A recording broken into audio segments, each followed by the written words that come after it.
नमस्ते अनि हार्दिक स्वागत गर्दछु इमेज विशेषको यो प्रस्तुतिमा म शैलजा सिंह। हजुर, आजको कार्यक्रममा हामी विशेषतः यो अब अहिले जुन किसिमले कोभिड-19 का बिरामीहरूलाई प्लाज्मा थेरापी दिइरहेको छ र प्लाज्मा दान गर्नुपर्ने स्थिति आएको छ, यसको बारेमा हामी चर्चा गर्नेछौँ। हुन पनि हो आँखाको नानी दान, त्यस्तै गरेर मानव अङ्गको दान, त्यस्तै गरेर विभिन्न दान, लिभरको दान, थुप्रै किसिमले हामीले दान दिँदै आएछ। रक्तदान, अब रक्तदान भनेपछि रगतको कमी भएका एकदमै चाहिन्छ, रगतबाट रक्तदान गर्नुपर्ने छ। त्यस्तै गरेर अब यो रक्तकै एउटा तत्त्व हो प्लाज्मा, यसको पनि अब दान गर्नुपर्ने छ, किनभने कोभिड-19 का बिरामीहरूको लागि यो चाहिँ उपचार अहिले विश्वभर सुरु भइसकेको छ, नेपालमा पनि सुरु भइसकेको छ र यसमा चाहिँ राम्रो रिजल्टहरू भने सकारात्मक चाहिँ आइसकेको छ रिजल्टहरू। त्यसले गर्दाखेरि प्लाज्मा दान हुन पनि हाम्रो शरीरमा बहने रगतको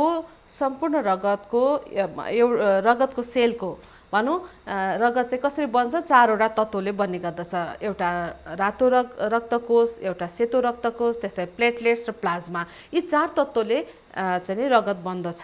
र अब यो रगतबाट प्लाज्माको चाहिँ दान गर्ने पर्दछ यो कोभिड-19 लागेका बिरामीहरूको लागि। यसको कस्तो छ त तरिका, यसले के गर्न सक्छौँ, योबाट कतिको फाइदा छ बेफाइदा छ। अब भनौँ प्लाज्मा दान गर्ने भन्ने बित्तिकै मानिसहरूमा जो निको भइसकेका बिरामीहरूले पनि ओहो यो के हो, गाह्रो होला भन्ने सोचिरहनु भएको छ होला, अलि सङ्कोच मानिरहनु भएको छ होला, जिज्ञासा पनि धेरै होला। आज हामी यही विषयवस्तुमा हामी चर्चा गर्नेछौँ। यसका लागि हाम्रो साथ हुनुहुन्छ डाक्टर अन्जन श्रेष्ठ। उहाँ रक्त क्यान्सर विशेषज्ञ हुनुहुन्छ, उहाँ त्रिवेणी शिशर अस्पतालमा कार्यरत हुनुहुन्छ। उहाँलाई यतिखेर कार्यक्रममा स्वागत गरिहाल्छु। हजुर डाक्टर साहब, स्वागत छ कार्यक्रममा। नमस्ते। नमस्ते। हजुर, आरामै हुनुहुन्छ? एकदमै, हजुरलाई काम पनि भइरहेछ। हजुर, अब टिचिङ हस्पिटलमा पनि यो होइन प्लाज्मा थेरापीबाट चाहिँ बिरामीहरूको उपचार भइ नै रहेछ होइन डाक्टर साहब? जस्तै अब भनौँ न डाक्टर साहब, यो प्लाज्मा त्यो चार तत्त्व होइन, रगतको एउटा सेलको चार तत्त्वमध्ये प्लाज्मा एक तत्त्व हो। प्लाज्मा नै चाहिँ के हो, यसको काम चाहिँ के हो डाक्टर साहब रगतमा? रगतमा चाहिँ तत्त्व भन्दाखेरि हामीले सेलहरू भन्छौँ, तिनवटा कम्पोनेन्ट सेल हुन्छ र त्यो सेलहरू चाहिँ जस्तै रातो सेल भन्छौँ, red blood cells, white blood cells र प्लेटलेट भन्छौँ, तिनीहरू चाहिँ सेलुलर कम्पोनेन्टमा आउँछ र त्यो सेल कम्पोनेन्ट चाहिँ तरल पदार्थमा यो दौडिने हुन्छ, त्यसलाई प्लाज्मा भन्छौँ। एउटा लिक्विड पार्ट अफ ब्लडलाई चाहिँ हामीले प्लाज्मा भन्छौँ र सेलुलर पार्ट छुट्टै हुन्छ। र यो प्लाज्मा चाहिँ यो तरल पदार्थ भएकोले गर्दाखेरि यो सेलहरूलाई विभिन्न भागमा यसले दौडाउन सक्छ। यसले न्युट्रिसन प्रोभाइड गर्ने, यसले प्रोटिन्सहरूलाई लिएर जाने, यसको यो नभइकन एउटा ब्लडको कम्पोनेन्ट नै क्लियर हुँदैन। भनेपछि यसले सर्कुलेसनको काम गर्छ। जस्तै धारामा पानीबाट आएको जस्तो होइन डाक्टर साहब, त्योबाट बगेपछि मात्र खोलेपछि आउँछ भने जस्तै हाम्रो शरीरभरि यसले रगतको कोषहरूलाई दौडाउने काम गर्छ र यसले प्रोटिनहरूलाई पनि न्युट्रिसन पनि प्रोभाइड गर्ने हुन्छ। यसको मल्टिपल फङ्सन छ, हरेक अङ्गमा यो प्लाज्मा नभइकन सेल पनि पुग्न सक्दैन, यसले प्रोटिन न्युट्रिसन पनि पुर्याउन सक्दैन, अक्सिजन क्यारिङ क्यापेसिटी भनेको त्यो छुट्टै हुन आउँछ। तर प्लाज्मा नभइकन, यो तरल पदार्थ नभइकन रगत कम्पोनेन्ट चाहिँ कम्प्लिट हुँदैन। हजुर, भनेपछि अब यो प्लाज्मा भन्ने चिज होइन तत्त्व चाहिँ हाम्रो शरीरमा यसरी काम गर्दो रहेछ, यो के आफै बढ्दछ मतलब यसको बनावट यो कन्टिन्युस प्रोसेसमै बनिराखेको हुन्छ। जस्तै हाम्रो सेलहरू बन्ने बोन म्यारोमा बनिया जस्तै यसले हाम्रो विभिन्न अङ्गहरूले स्पेसलाइज टेक्निकबाट हाम्रो यो पानीको तरल पदार्थदेखि लिएर प्रोटिन कम्पोनेन्टदेखि लिएर हरेक अङ्गहरूले यसलाई हेल्प गरेको हुन्छ बनाउनलाई। अनि यो प्लाज्मा चाहिँ यो हाम्रो भनौँ आर्टरी भेनमा यो दौडिने हुन्छ।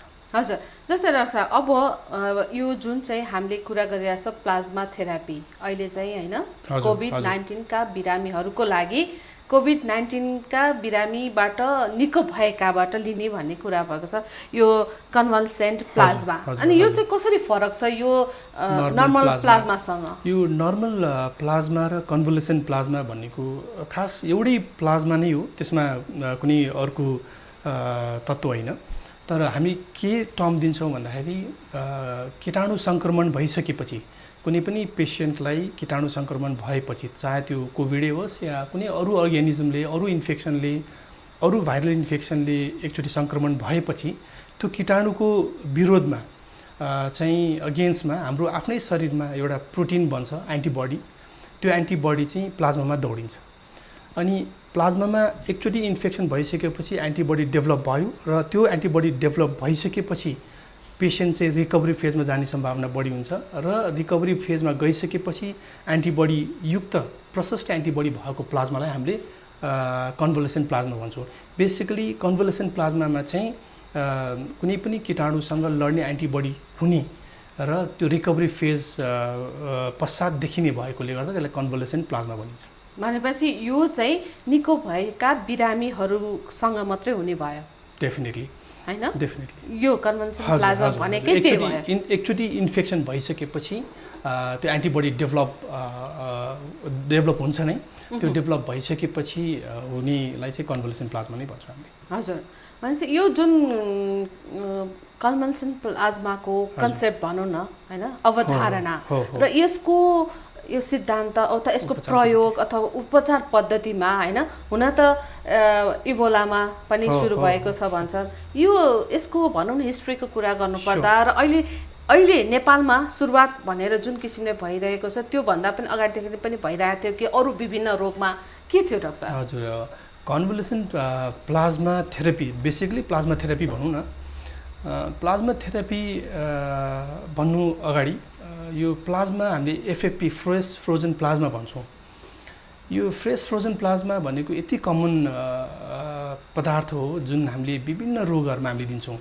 यो कोभिड इन्फेक्सनमा मात्र नभइकन यसमा त हामीले कन्भलेसेन्ट प्लाज्मा दिने भयो, तर फ्रेस फ्रोजन प्लाज्मा भनेर चाहिँ विभिन्न रगतको रोग क्रिटिकल पेसेन्टहरूलाई जसको आइसियुमा एडमिट गर्नु परेको छ, जसमा चाहिँ ब्लिडिङ डिसअर्डर भएको छ, त्यस्तो विधिमा हामीले यो उपचार त वर्षौँ जुगौँ भइसकेको छ। यो फ्रेस फ्रोजन प्लाज्मा दिने भन्नुको अर्थ प्लाज्माको अभाइलेबिलिटी एकदमै सहज छ हैन। र कन्भलेसेन्ट प्लाज्मा दिने जुन यो इन्फेक्सनको लागि दिने भनेर जुन कन्सेप्ट आएको छ त्यो कन्सेप्ट चाहिँ अहिले आएर मात्र भएको होइन। यो 18th सेन्चुरी जब चाहिँ पहिला डिप्थेरियाको इन्फेक्सन सुरु भयो, त्यो डिप्थेरिया भनेको धेरै वर्षौँ अगाडिको कुरा भयो, 18th सेन्चुरीदेखि कुरा भयो। त्यति बेलादेखि नै एउटा कन्सेप्ट डेभलप भएको थियो। डिप्थेरिया भइसकेपछि यसको उपचारको विधिमा यो हामीले इन्फेक्टेड बिरामीबाट प्लाज्मा लिएर अरूलाई दिइयो भने ट्रिटमेन्ट हुनसक्छ भन्ने कुराहरू त्यहाँबाट पनि सुरु भएको थियो। र त्यसपछि लगतै विभिन्न कीटाणु सङ्क्रमणहरू आयो, भाइरल इन्फेक्सन्सहरू आयो, बिचमा मर्स भनेर आयो, सार्स भनेर आयो, स्पेनिस फ्लू भनेर आयो। यो विभिन्न इन्फेक्टिभ इन्फेक्सन्स जसले महामारी नै लिएर आएको थियो। त्यो टाइममा पनि कन्भलेसेन्ट प्लाज्मा दिएर धेरै पेसेन्टलाई बिरामीलाई चाहिँ फाइदा देखिएको थियो र त्यो फाइदा हिसाबले त्यति बेला फाइदा जुन देखियो त्यो कन्सेप्ट नै हामीले कन्टिन्यू गरेको र यो विभिन्न देशमा पनि सुरु भइसक्यो र यसको धेरै पोजिटिभ एस्पेक्टहरू देखेको र बिरामीलाई फाइदा देखेकोले गर्दा अहिलेको लागि इन्फेक्सनलाई पनि त्यही विधि हो भनेर चाहिँ कन्भलेसेन्ट प्लाज्मा दिने सुरु भयो भनौँ न। र बेसिकली सबभन्दा बेसिक कन्सेप्ट चाहिँ के भन्दाखेरि तपाईँको कन्भलेसेन्ट प्लाज्मामा चाहिँ कीटाणु सङ्क्रमण भइसकेपछि त्यसको अगेन्स्टमा एउटा बिरामीले एन्टिबडी डेभलप गर्छ जुन चाहिँ प्लाज्मामा रहन्छ। त्यो प्लाज्मामा रहिसकेपछि जुन रिकभरी भइसकेको पेसेन्टबाट हामीले प्लाज्मालाई कलेक्ट गर्यो भने कलेक्ट गरेर हामीले दिने विधिलाई चाहिँ कन्भलेसेन्ट प्लाज्मा थेरापी भनिन्छ। र यो पहिलादेखि नै आएको र अहिले यो सहज यसको एकदमै राम्रो फाइदा देखिएको ले गर्दाखेरि हामीलाई अलिक उपचारको विधिमा अलि सहज भएको भयो। पहिलादेखि आए पनि अब अहिले कोभिड-19 को लागि पनि यो उपचार सुरु गरौँ भनेपछि त्यसबाट रिजल्टहरू राम्रो आएको स्थिति हो अहिले चाहिँ हैन। र अब टिचिङ हस्पिटलमा पनि प्लाज्मा थेरापीबाट बिरामीहरूको उपचार भइरहेको छ र यो जुन चाहिँ नि प्लाज्मा कलेक्सन गर्ने अनि त्यसलाई कन्भल्जन हैन त्यसमा के प्रोसिड्युर छ सायद यो अलि पछिल्लो समयमा मात्र टिचिङ हस्पिटलमा सुरु भएको कि पहिला त ग्रान्डीबाटै हो कि? हजुर हैन, मलाई जहाँसम्म लाग्छ मेथडको कुरा गर्दाखेरि मैले अघि पनि भने हजुरलाई यो फ्रेस फ्रोजन प्लाज्मा यो जहाँ पनि ब्लड ब्याङ्क सेटअप छ, प्राइभेटदेखि लिएर गभर्मेन्ट सेटअप, हाम्रो नेपालको सरकारी जुन NPHL Nepal public health laboratory जहाँ ब्लड ब्याङ्क सेटअप छ, रेड क्रसदेखि लिएर यो रेड क्रस भनौँ न, यो हरेक ठाउँमा जहाँ ब्लड ब्याङ्क छ त्यहाँ सबै ठाउँमा प्लाज्मा कलेक्सन गर्छ। प्लाज्मा कलेक्सन नहुने चाहिँ होइन, तर प्लाज्मा कलेक्सनको विधि चाहिँ हामीलाई कुन विधि अपनाउँदाखेरि फाइदा हुनसक्छ भन्ने कुरामा चाहिँ र टिचिङ हस्पिटलमा सुरुमा कन्भलेसन प्लाज्मा दिँदाखेरि हाम्रो प्राइभेट हस्पिटलबाट कन्भलेसन प्लाज्मा लिएर आएर दिएको भयो। र हामीले के हामीलाई जुन थाहा थियो प्लाज्मा कलेक्सन गर्ने विधिहरू अरू पनि छ र जसले गर्दाखेरि हामीलाई अरू डोनरको सेलेक्सनको क्राइटेरियादेखि लिएर डोनर्सहरू लिमिटेड डोनर्सले धेरै पेसेन्टलाई दिन फाइदा हुन्छ भन्ने कुरामा चाहिँ एफआरएसएस मेथडबाट दिन सकिन्छ भन्ने कुरा हामीलाई ज्ञानै थियो, सबैलाई थाहा छ। हामी डक्टर्सहरूमध्ये जस्तो जुन चाहिँ नेपालका सबै रक्त विशेषज्ञहरू अलमोस्ट अल इन्फेक्सियस डिजिजदेखि लिएर सबै फिजिसियनहरू थाहा छ। तर एफआरएसएस टेक्निक अभाइलेबिलिटीको कुरा आउँछ बेसिकली। यो सायद मलाई जहाँसम्म लाग्छ 2-4वटा अस्पतालमा पनि छन् र यसले चाहिँ यो टेक्निकबाट एफआरएसएस टेक्निकबाट चाहिँ जस्तै प्लेटलेटहरू कलेक्सन गरिराखेको छ र अरू स्टेम सेलहरू कलेक्सन गरिराखेको छ। तर यही मेसिनबाट चाहिँ हामीले सेपरेटली प्लाज्मा पनि कलेक्सन गर्न सक्छौँ भन्ने कुरा सबैलाई थाहा नै भएको कुरा भएकोले गर्दाखेरि यो मिसनलाई पनि हामीले फेरि यसलाई किन उपयोगमा नल्याउने भन्ने कन्सेप्टमा हाम्रो कोभिड टिम टिचिङको कोभिड टिम सँगसँगै हाम्रो डिरेक्टर सरसँग कुरा भइसकेपछि हामीले सुचारू गरेको भनौँ न। र दुईवटा बेसिकली कुरा गर्दाखेरि कन्भलेसन प्लाज्मा कलेक्सन गर्नलाई हामीले दुईवटा मेथडबाट गर्न सक्छौँ भने जस्तै एउटा एफआरएसएस मेथड भयो, एउटा चाहिँ होल ब्लड जुन हामीले ब्लड डोनेसन गर्छौँ त्यो ब्लड डोनेसन सिम्पल टेक्निकबाट ब्लड डोनेसन गरिसकेपछि त्यो ब्लडलाई एउटा मेसिन सेन्ट्रिफ्युज मेसिनले छुट्याएर प्लाज्मा कलेक्सन पनि सेपरेट पनि गर्न सकिन्छ। र यो एफआरएसएसको चाहिँ छुट्टै विधि भयो। यसमा चाहिँ फाइदा के छ भन्दाखेरि सिम्पल बिरामीको चाहिँ होल ब्लड कलेक्सन गर्दाखेरि चाहिँ सबै ब्लड जाने भयो। 450-350 ब्लड कलेक्सन गर्दाखेरि उसको सबै कोषहरू जस्तै सेल्सहरू जाने भयो, आरबिसी पनि जाने भयो, डब्लुबिसी प्लेटलेट पनि जाने भयो। तर यो एफआरएसएस टेक्निकबाट चाहिँ एकदमै यो टेक्निकबाट एउटा किट हुन्छ, मेसिन हुन्छ, उहाँको डोनरको चाहिँ सम्पूर्ण ब्लड नलिकन खालि प्लाज्मा मात्रै लिएर बाँकी सबै ब्लड उहाँकै शरीरमा दिन सकिन्छ रहने गरे भनेपछि त्यो प्लाज्मा मात्रै कलेक्सन गर्ने एउटा। र अर्को फाइदा चाहिँ यसमा के देखिन्छ भन्दाखेरि हजुरको भोल्युम अफ कलेक्सन यो एफआरएसएस टेक्निकबाट चाहिँ करिबन 500 देखि 600 ml जति प्लाज्मा कलेक्सन गर्न सकिन्छ भनिसकेपछि एउटा त हामीलाई भोल्युम पनि बढी निकाल्न सक्छौँ एफआरएसएस मेसिनबाट। अर्को चाहिँ एउटा भोल्युम बढी निस्किने भएकोले गर्दाखेरि एउटा डोनरले हामीले 2 देखि 3टा पेसेन्टलाई दिन सक्ने भयो हैन। अनि अर्को चाहिँ हजुरको फाइदा भनेको कस्तो हुन्छ भन्दाखेरि यसमा चाहिँ जस्तै मानौँ न यो अलिकति कन्सन्ट्रेसन अफ एन्टिबडिज पनि अलिकति बढी आउन सक्छ भन्ने कुरा पनि छ। तर होल ब्लडमा चाहिँ सम्पूर्ण कणहरू पनि निस्किने भयो, त्यसलाई छुटाउनु पनि पर्यो।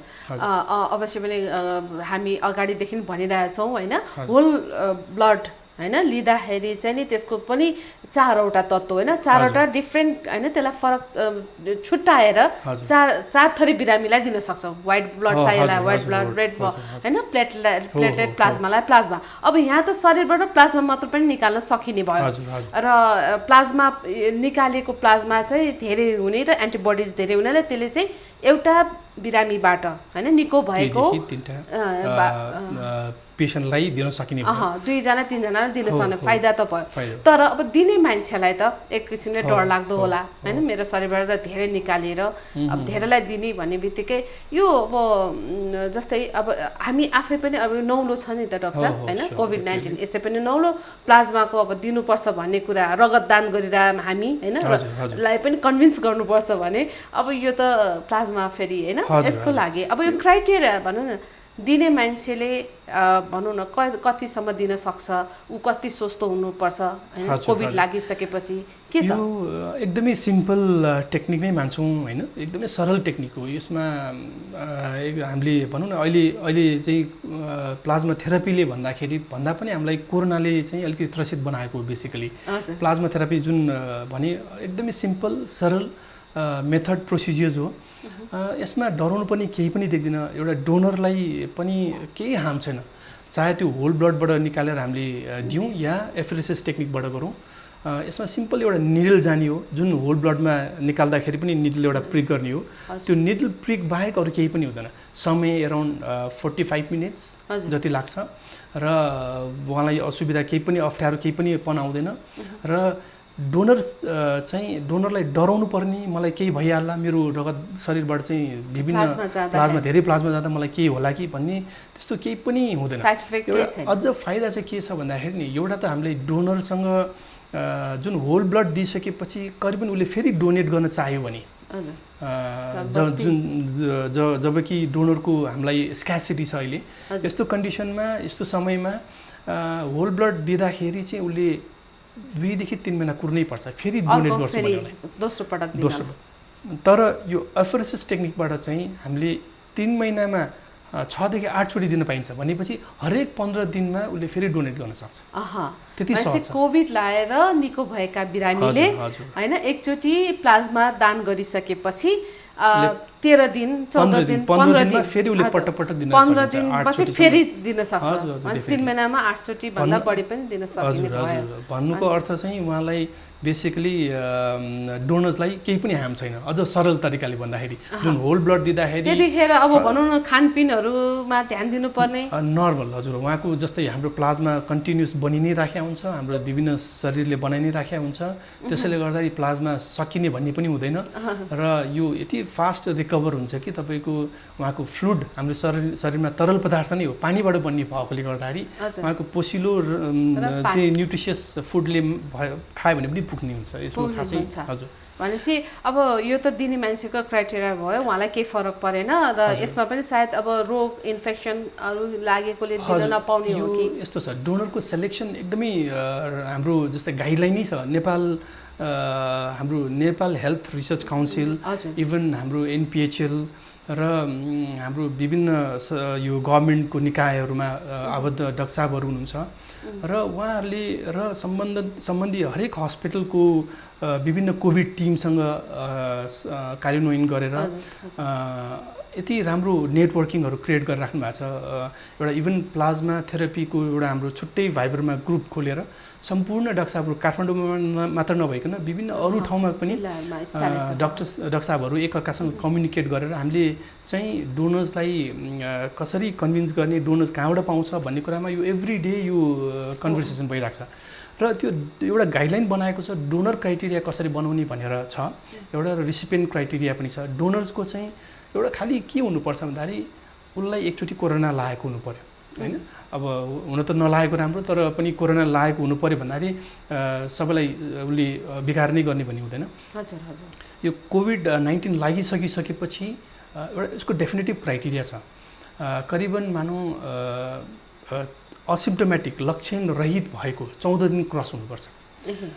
लागेर जस्तै ज्वरो आयो, खोकी लाग्यो, जिउ दुख्यो, गल्यो, त्यस्तो समयमा दिनु मिल्दैन। उसलाई कुनै पनि सिम्पटम्स फ्री हुनु पर्यो। त्यो फ्री भएको करिबन 14 डेज पछि मात्रै द्याट डोनर इज एलिजिबल। र त्यो एलिजिबल छ कि छैन भनेर अर्को एउटा क्राइटेरिया हुन्छ। PCR पहिला पोजिटिभ थियो टेस्ट गर्दाखेरि, पछि चाहिँ 14 दिन पछि हामीले टेस्ट गर्दाखेरि नेगेटिभ भएको हुनुपर्छ। र त्यसपछि अर्को हुन त अलिकति सबै देशमा पनि छैन, इभन हामीले एन्टिबडी टाइटर हेर्ने भन्छौँ। एउटा इन्फेक्सन भइसकेपछि हाम्रो शरीरमा एन्टिबडी जुन मैले भने त्यो डेभलप हुन्छ, त्यो एन्टिबडीले नै हो त्यो कीटाणुलाई चाहिँ न्युट्रलाइज गर्ने। अनि त्यो एन्टिबडीको चाहिँ मात्रा भन्छौँ टाइटर, त्यो कति छ भनेर हेर्न पाएको खण्डमा अझ बेटर हुन्छ। त्यो हामीसँग प्रविधि चाहिँ अलिकति ल्याकिङ छ, त्यो सायद प्रब्लम त्यो टेस्ट नै बाहिरबाट आउने भएकोले गर्दा हो। र त्यो टाइटर हेरेर मात्रा हेरेर हामीले दिन पायो भने अझ राम्रो हुन्छ भन्ने हुन्छ। त्यसैले बाहिरको गाइडलाइन र हाम्रो गाइडलाइनमा चाहिँ बनेको नेपालको गाइडलाइनमा पनि त्यही 14 दिन हुनु पर्यो, इन्फेक्सन फ्री हुनु पर्यो र PCR नेगेटिभ भएपछि बल्ल रिकभर्ड पेसेन्टबाट चाहिँ he or she is eligible for donating plasma भनेर भन्छौँ। हजुर हजुर, अब यहाँ कुरा गर्दा गर्दै मलाई हैन सोध्नु मन लाग्यो के भन्छ, अब जस्तै यो पोजिटिभ भएर नेगेटिभ भएर 14 दिन 15 दिन पछि केही पनि नभएपछि डोनेट गर्न सक्ने ती बिरामीले पछि अरूले रक्तदान गर्छ नि, होल ब्लड दिन्छ नि, गर्न मिल्ने कि नमिल्ने त्यस्ता बिरामी? डेफिनेटली मिल्छ, किनभने यो पनि जिज्ञासा हुन्छ। किन कोभिड-19 लागिसकेको बिरामी पोजिटिभ आयो, अब फेरि नेगेटिभ आयो, भनेपछि पोजिटिभ लाग्नेलाई पनि दिन सक्ने भयो? डेफिनेटली अरूलाई पनि दिन मैले सक्छ। हजुरलाई भने नि जब कि कोरोना इन्फेक्सन भएर चाहिँ ऊ रिकभर्ड फेजमा गइसकेपछि उसँग एडिसनल चिज भनेको एन्टिबडी मात्रै हुन्छ, जुन एन्टिबडी भएको कोभिडको अगेन्स्टमा उसले कोभिड पेसेन्टलाई नै दिन मिल्छ भने जस्तै नर्मल बिरामीलाई त झन् दिन मिल्ने नै भयो, त्यसमा कुनै पनि हार्म छैन, त्यो त झन् प्रोटेक्टिभ मेकानिजम जस्तो हुनसक्छ सायद प्रब्लम। हजुर, त्यो भ्याक्सिनको जस्तो काम पनि गर्न सक्ला होइन डाक्टर साहब? डेफिनेटली। जस्तै अब भनौँ न डाक्टर साहब, हुन त हाम्रो भनौँ निको भएको सङ्ख्या 25,561 आजको दिनसम्म होइन, बढ्ने क्रम पनि छ। हामीले सधैँ मृत्यु दर मात्र हेर्छौँ अथवा सङ्क्रमण दर हेरेर त्रासमा बस्छौँ, तर निको विश्वमा होइन लाखौँ लाख मान्छे यसबाट होइन उपचार घरमै होम आइसोलेसनमा बसेर निको भएको पनि थुप्रै छ। अब त्यसले त्रास होइन त अब त्रास त हुन्छ नै, तर प्रिकसनका कुरा हुन्छ। अब डोनर लिनेले त भयो, दिनेले त भयो, अब लिने बिरामीहरू हो लिने मा पनि के त्यस्ता क्राइटेरिया छ। यो जस्तै यो क्राइटेरियामा चाहिँ मैले भने अब मलाई पोजिटिभ भयो, मलाई चाहिहाल्यो कि अथवा कुन स्थितिमा चाहियो? होइन, यो यस्तो छ हजुरको चाहिँ गाइडलाइनै बनाएको छ। मैले हजुरलाई भने अघि पनि एउटा गाइडलाइनमा के छ भन्दाखेरि जस्तै हामीले पोजिटिभ हुने बित्तिकै दिनुपर्ने भन्ने केही पनि छैन, किनभने मेजोरिटी अफ द पेसेन्ट एकचोटि कोरोना इन्फेक्सन भयो भन्दैमा उसलाई उसको मृत्यु नै भइहाल्छ या आइसियुमा नै जानुपर्छ भन्ने केही पनि हुँदैन। Majority of the patient asymptomatic हुन्छ र कसै केही अलिकति भाग पेसेन्टलाई चाहिँ साधारण लक्षण मात्रै पनि हुनसक्छ, ज्वरो आउने, रुगाखोकी लाग्ने र जिउ दुख्ने, जुन हामीले साधारण रुगाखोकीको इन्फेक्सन भन्छौँ। र त्यसमध्ये केही प्रतिशत, कम प्रतिशत कोभिड पेसेन्टलाई मात्रै चाहिँ हामीले चाहिँ एडमिट गर्नुपर्ने र आइसियुमा लानुपर्ने, अलिकति क्रिटिकल केयर मोनिटरिङ चाहिने। र त्यो मोनिटरिङ गर्ने कन्डिसन्समा जस्तै भनौँ न हामीले हाम्रो आफ्नो देशमा भएको प्लाज्मा डोनेसन, प्लाज्मा यो ब्याङ्किङको कुरा आइराखेको छ र यो प्लाज्मा थेरापीको जुन कुरा कन्सेप्टमा छ, र हामीसँग अभाव पनि नहोस् र यसलाई हामीले जुन पेसेन्टले पाउनुपर्ने हो उसले मात्रै पाओस् भन्ने कन्सेप्टमा जाने हो भने र गाइडलाइनको अनुसार चाहिँ सर्टन क्राइटेरिया छ। अक्सिजनको रिक्वायरमेन्ट बढ्यो, सास प्रश्वासमा गाह्रो हुन थाल्यो र अक्सिजनको मात्रा चाहिँ उसलाई झन् बढाउँदै जानु पर्यो, भेन्टिलेसनमा जान सक्ने अवस्था आयो भनेपछि अनि उसलाई चाहिँ फिट फर प्लाज्मा थेरापी भनेर हाम्रो क्राइटेरिया गाइडलाइनमा छ। त्योभन्दा अगाडि चाहिँ आफूले चाहिँ फाइट गर्नु पर्यो होइन, एन्टिबडी आफूले बनाउन सक्ने, आफ्नै शरीरमा बन्न सक्छ र आफैले सेल्फ रिकभरी पनि हुन सक्ने सम्भावना बढी हुन्छ। त्यो भयो भने चाहिँ राम्रो हुन्छ। अब डाक्टर साहब, अब भनौँ न अघि पनि भने कि अब डोनरहरू चाहिँ पाउन कठिन भइरहेछ अझ पनि होइन। अब यसलाई चाहिँ न्यूनीकरण गर्न, सहज गर्न भन्नुभयो, प्लाज्मा ब्याङ्कहरू खडा गर्ने योजनाहरू बन्दैछन् भनेपछि यसलाई पहिला सुरु त दिने त हामी नै हो नि। हाम्रो मनस्थितिबाट यो डर नगइकन हामीले दिनुपर्छ भन्ने एउटा भावना सृजना नभइकन कसरी हुन्छ त? यसलाई सहज रूपमा हामीले दिनुपर्छ भन्ने भावना जागृत गर्नको लागि, हामीले मोटिभेट गर्नको लागि चाहिँ के उपाय अपनाउने त के गर्न सक्छौँ? यसमा विभिन्न सेक्टरको मान्छे, स्टेक होल्डर्सहरूको रोल आउँछ। हस्पिटलमा कार्यरत स्वास्थ्यकर्मी, डाक्टर साहब, नर्सेसहरूको आफ्नो एउटा काम हुन्छ, जुन काममा चाहिँ पेसेन्टसँग ट्रिटमेन्ट गर्ने मोडालिटिजमा उहाँहरू डिपेन्डेन्ट भइराखेका हुन्छ। र हाम्रो ब्लड ब्याङ्कको सेक्टर्समा पनि उहाँहरूको डोनर्सहरूलाई डिल गर्ने आफ्नो पाटोमा रहिरहन्छ। र यसमा हाम्रो एक्सपर्ट सँगसँगै एउटा लिडरसिप लिने मान्छेहरू पनि चाहिन्छ। बेसिकली डिफ्रेन्ट स्टेक होल्डर्समा बस्ने मान्छेहरू, हामीले के भन्छौँ भने प्रशासनिक काम गर्नेहरू भयो, जस्तै हरेक ठाउँको ओडामा एउटा ओडाध्यक्ष हुन्छ, क्लबहरू हुन्छ, अहिले विभिन्न एनजिओजहरू छ। यस्तो स्टेक होल्डर्समा बसेकाहरूले उहाँले अलिकति लिडरसिप लिनुभयो भनेर इभन यो ब्लड डोनेसनको एसोसिएसनहरू पनि छन् र यो सबै एसोसिएसनदेखि लिएर क्लब्सहरूदेखि लिएर ओडादेखि लिएर उहाँहरूले चाहिँ अलिकति यो यसमा अलिकति पार्टिसिपेट गरे भने डोनर्सहरूलाई चाहिँ हामीले कलेक्सन गर्ने र डोनर्सलाई मोटिभेट गर्न सक्ने हुन्छ। बेसिकली मोटिभेसन भन्दाखेरि चाहिँ यो सबैको उति नै रोल हुन आउँछ, स्वास्थ्यकर्मीदेखि लिएर लिडर्सदेखि लिएर विभिन्न स्टेक होल्डर्सको पनि रोल आउँछ, गभर्मेन्टको पनि रोल आउँछ। र त्यसैले मैले अघि नै भने प्लाज्मा डोनेसन भनेको केही पनि होइन, इट्स लाइक हामीले ब्लड डोनेसन प्रोग्रामहरू जुन गरे जस्तै एउटा सिम्पल एउटा ब्लड डोनेसन मात्रै मान्छौँ र यसको मोटिभेसनको लागि चाहिँ अहिले जुन हाम्रो अहिले एउटा प्लाज्मा ब्याङ्क भनेर नेपाल प्लाज्मा ब्याङ्क भनेर हाम्रो वेबसाइटमा पनि कतिजना डाक्टर साहबहरूले इभन नन मेडिकल मान्छेहरूले पनि यसले एक्टिभिटली प्रमोट गरिराख्नु भएको छ।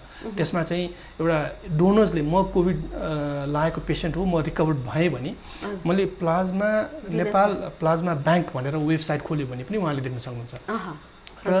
र त्यो ब्याङ्कमा हामीले वेबसाइट हेऱ्यौँ भने आफूलाई डोनेट गर्न चाहेको खण्डमा त्यहाँ डोनेट गर्ने प्रोसेस पनि छ।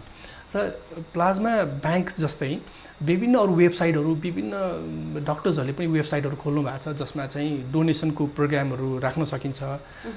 र त्यो मात्रै नगरेको त्यो मात्रै भएर नपुग्ने भएकोले गर्दाखेरि अलिकति एक्टिभली पार्टिसिपेट गर्ने बाहिर हाम्रो स्टेक होल्डर्सहरू चाहिन्छ जसले चाहिँ मोटिभेट गर्न सकौँ।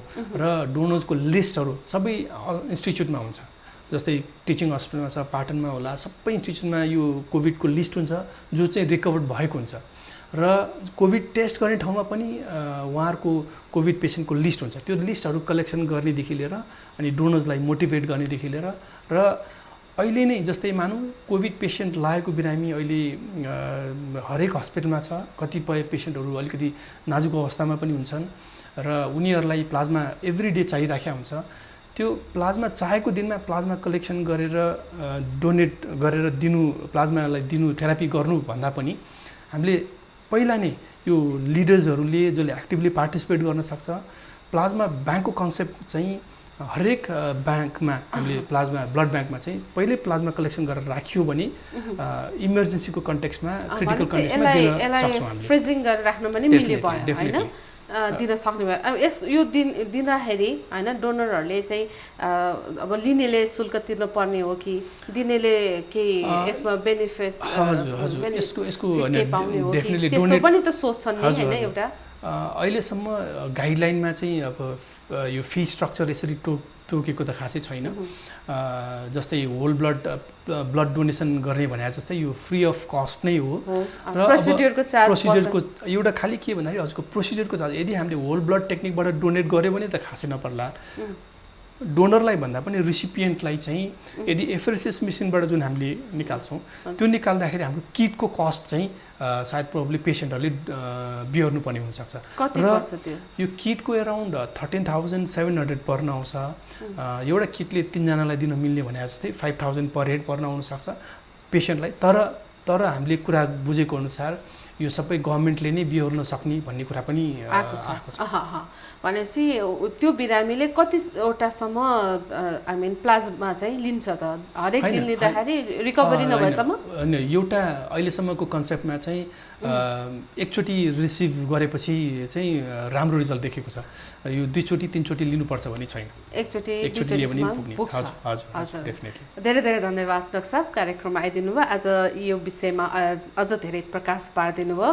यहाँको समय र संवादको लागि धेरै धेरै धन्यवाद। थ्याङ्क यू हजुर धन्यवाद। हजुर आजको कार्यक्रममा हामीले चर्चा गऱ्यौँ प्लाज्मा थेरापी र यसको डोनरहरूको विषयमा कुरा गऱ्यौँ, रिसिपिएन्टको विषयमा कुरा गऱ्यौँ। अवश्य पनि यो चाहिँ रक्तदान गरे जति नै सजिलो छ र सजिलो प्रक्रियाबाट पनि हुने भइसकेको छ नेपालमा। त्यसैले गर्दाखेरि प्लाज्मा दान गरौँ, धर्म कमाऊँ, एकले मानव भएर मानव जीवनको लागि सहयोग गरौँ, सद्भाव राखौँ भन्दै आजको कार्यक्रमबाट सम्पूर्ण सहकर्मीका साथ म पनि बिदा हुन्छु। शारीरिक र मानसिक रूपमा स्वस्थ रहनुहोस्।